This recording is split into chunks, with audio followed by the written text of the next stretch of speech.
So, on to the first question that I know that I can answer. And this one's from I'm Not Listening. Maybe I shouldn't answer this. We'll do it anyways. He says, how many hours do you think a student pilot should have before their first solo flight?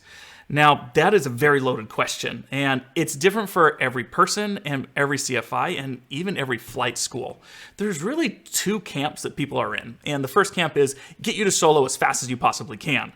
And that was the camp that I was in when I was training, not just mentally, but that's where my instructor was as well. And even though I was slowly going through my training, when the time arrived that I was able to solo, I went and I soloed. So sometimes people say, well, I soloed in 10 hours. Some will say, well, I soloed in 15. And there's always this argument, and people think they're cool the sooner they solo, but that's not always the case. And I don't think it's a metric that we should be judging ourselves by, because the other school of thought is do it later on.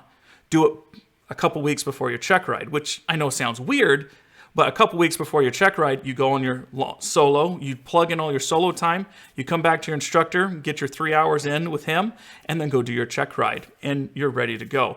And so some people are just sitting there and they're waiting and waiting to solo, and they're just not doing it. And it's because that's a school of thought. Now, a way to understand when you should be is really being in communication with your instructor at all times, or your flight school, and trying to understand that.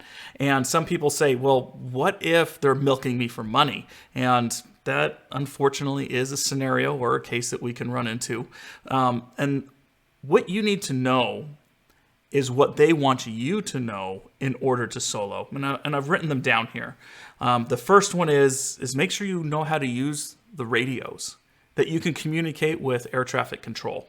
That's a big one. Because if you get up inside of the air and you don't know what to say or what to do, and you get flustered because you can't communicate, that's not an okay situation for you or anyone else that's flying. Now, granted, you're going to be telling air traffic control, well, typically you'll tell air traffic control if you're doing it at a controlled field, that this is your student solo, and they're going to be a lot nicer to you, give you more breathing room, and maybe talk a little bit slower to you. But just know that that's the first thing that they're looking for. Second one is cockpit management. There's a lot that goes on in the cockpit. There's a lot of things that are going on, and a lot of things that you have to focus on. And so being able to manage all of those, we'll call them stressors at this point in time, and to safely land the airplane, that's important, and that's something that they're looking for. Also, confidence in yourself, that you know that you're ready, you know that you're capable, and that you can land this plane, and that you're not going to clam up in the air. I've heard of that happening. It's a very scary scenario for everyone involved, and you don't want to be in it. So they're looking to make sure that you're confident, but not cocky.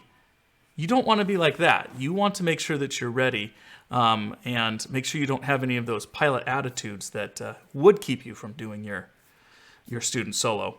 We already talked about this on flying safe, and also the knowledge that goes with it, which before you can solo, your instructor has to give you a solo test.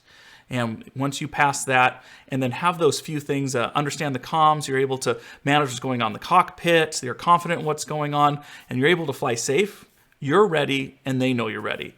And if you feel that you're at that point and you're not soloing, talk to your instructor, talk to your flight school, see what's really going on. Because if you're at 60 hours and you feel you're like you were ready 20 hours ago, there might be a problem, and you may want to talk to someone about it. So that's a really good question, so thanks for asking it. I'm not listening, and I hope you did listen to that one.